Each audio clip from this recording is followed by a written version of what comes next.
Dans une petite ville entourée de montagnes, un jeune garçon nommé Sami faisait face chaque jour à la peur d'aller à l'école.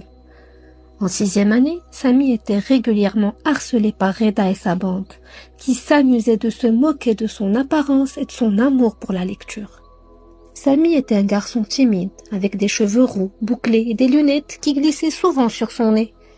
Bien qu'il ait des amis, il n'osait pas leur parler de ce qu'il endurait, de peur d'être jugé ou de provoquer plus de problèmes. Chaque journée était un défi et il ne savait pas à qui se confier. Mais un jour, alors qu'il était assis tout seul, sous un arbre dans la cour de récréation, une nouvelle élève s'est approchée de lui. Elle s'appelait Sarah et, contrairement à lui, elle était pleine d'assurance. Elle remarqua tout de suite son regard triste et l'invita à manger son déjeuner ensemble. Sarah devina rapidement que quelque chose n'allait pas et encouragea Sami à s'ouvrir à elle. Au début, il était hésitant, mais il finit par raconter à Sarah ce qu'il vivait au quotidien. Compréhensive et bienveillante, elle l'écouta attentivement et lui dit qu'il n'était pas seul et qu'il avait le droit d'en parler au professeur ou même à ses parents. Elle lui proposa son soutien et lui confia même un secret.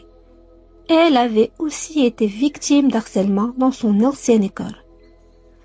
Fort de ce nouvel appui, Sami a trouvé le courage de parler à sa professeure de français, Madame Fati. Touchée par son histoire, elle prend immédiatement des mesures pour mettre fin à cet harcèlement. Comme elle était aussi thérapeute, elle organisa une réunion avec les parents de Reda et sensibilisa la classe sur l'importance du respect, de l'empathie et de la bienveillance. Peu après, la situation de Sami s'améliore. Reda, après avoir compris les conséquences de ses actes, finit par offrir ses excuses. Avec l'accompagnement de sa professeure, le soutien de ses parents et celui de Sarah, Sami retrouve sa confiance en lui. Il avait appris une leçon précieuse. Exprimer ses peurs, chercher de l'aide et apprendre à se défendre sont des décisions courageuses. Et grâce à tout ça, il avait non seulement surmonté ses craintes, mais avait également contribué à rendre son école un peu plus sûre pour tous les élèves.